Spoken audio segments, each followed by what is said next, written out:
My name's Elliot. It was the summer of 2018 in Independence, Kentucky.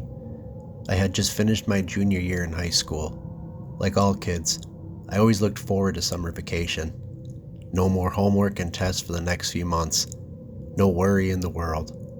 Well, aside from an event that unfolded one June night that still creeps the hell out of me this day. Some of my favorite hobbies include hanging out with friends, playing video games, and playing guitar.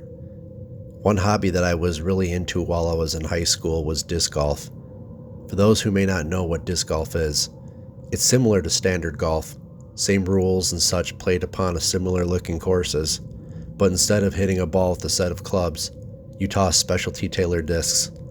Some are better for far range and some better for shorter distances. Anyway, one night, I was just finishing up a long game at a local course near my house. I usually play with friends, but this particular time I was by myself. It's not too uncommon for me to play alone. I liked listening to music while playing. I found it really relaxing. The last few holes was a bit tough because it was around 9 o'clock and quickly getting dark. By the time I got back to my car, it was basically completely dark. All the street lights are on at this point. I tossed my bag of discs in the car, turned on the engine, and before making my way home, I texted my friend Alex to see if we were still planning to hang out later. He sent confirmation, then I left. I was making my way down Cody Road, a road I drove most days as my house was just a couple of blocks off of it. On Cody Road, there's a stretch where the road slopes down until crossing under an old rusted train bridge and then back up. On the sides of the road, under the bridge flows a small river. Sometimes this section is closed because of flooding. This is more common to happen in the spring months. It's a pretty sketchy looking place as there's a fair amount of spray paint and trash at times, but I never really thought much else of it. As my headlights started to approach the overhead bridge, I could see all the shadows casted from it. It was dark and the air was quiet. I had the windows down to enjoy the breeze while listening to a local top 40s radio station. I had it at a pretty low volume. If I remember right, an Eminem and Rihanna song was playing at the time. As I got closer to the bridge, my radio started fuzzing out to the point where I could hardly hear it. I wasn't immediately alarmed as my car's radio was fairly weak. This would be the kind of spot for it to happen too, though never to where I would no longer hear the song. As I looked down to mess with the knobs, out of nowhere, I heard a sudden loud crash hit the top of my car. I immediately hit the brakes and came to a stop. It sounded like something heavy fell directly onto my roof. "What the hell?" I said concernedly. I looked up at the roof of the car where the crash came from. Nothing was caving in. I thought maybe something would have dented the roof from how loud that crash was. I turned down all the volume to the radio. I paused for a moment. I nearly had a heart attack, so I needed a moment to just figure out what happened. I put the car in park and cautiously stepped out. To my surprise, when looking upon the roof, I saw nothing. I examined closely for any type of scratch, mark, or dent. Anything really. But no sign of any damage.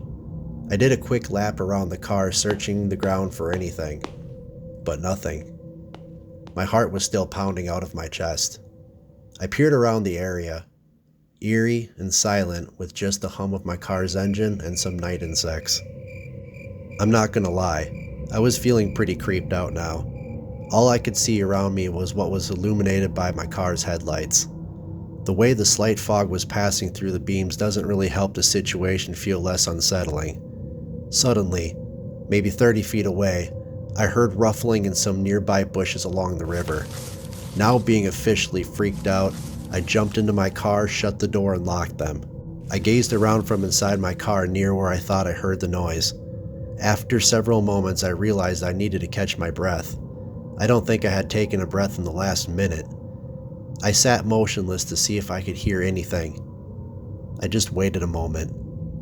Dead silent. I couldn't help but shake the feeling that I was being watched though. Just as I was about to shift into drive and continue home, there was a buzz in my pocket. And yeah, it scared the heck out of me. It was Alex. He just sent a message to remind me to pick up a 12-pack of Mountain Dew. I took a breath of relief and proceeded to shift into drive, but then to my horror, I was again startled, this time by 2 loud knocks on the passenger window next to me. I looked over, but nothing was there. I know I'm not mistaken. I heard 2 loud knocks. Again, my heart was accelerating and I just wanted to get the hell out of there. I let my foot off the brakes and quickly retreated. I had a strong feeling that someone or something was messing with me, and I had no more interest to stay out there to investigate whatever it was. As I drove off, I looked in the rearview mirror, and I don't know if it was my mind just playing tricks now because of the recent events, but I squinted because I thought I saw a person walking on the train bridge, breathing heavily still. I focused into the mirror, and whatever I thought I had seen was gone. I really didn't want to see anything else because, truthfully, I don't think I could have mentally or physically taken any more surprises. I then looked forward and continued my way home. The entire way home, I couldn't stop thinking about what had just unfolded. I didn't tell my parents as they would probably just think I'm insane. I did, however, tell my friend Alex later when I was at his house. He laughed and joked for a little bit when I was explaining my story. I thought it was a way to make light of it all, but I didn't expect to hear what he said next. Maybe Pigface wants some love, was exactly what he said. Pigface? I responded with a disgusted but also frightened face. Yeah, dude. You know, the ghost woman that haunts that bridge. She was like, tragically killed or something there at that old bridge on Cody Road, he explained. I felt a sinking feeling in my stomach when hearing this. I have never heard this, I responded. My buddy was joking around, but to me what happened was no joke. Still today, I avoid that road, especially at night. It terrifies me. Whenever I do, I have this strong urge to always look up on the bridge to see if I can see her. But luckily to this day I haven't. Every time, I feel relief. I hope I never have to encounter this entity again. I feel the ghostly bond left a profound imprint on me.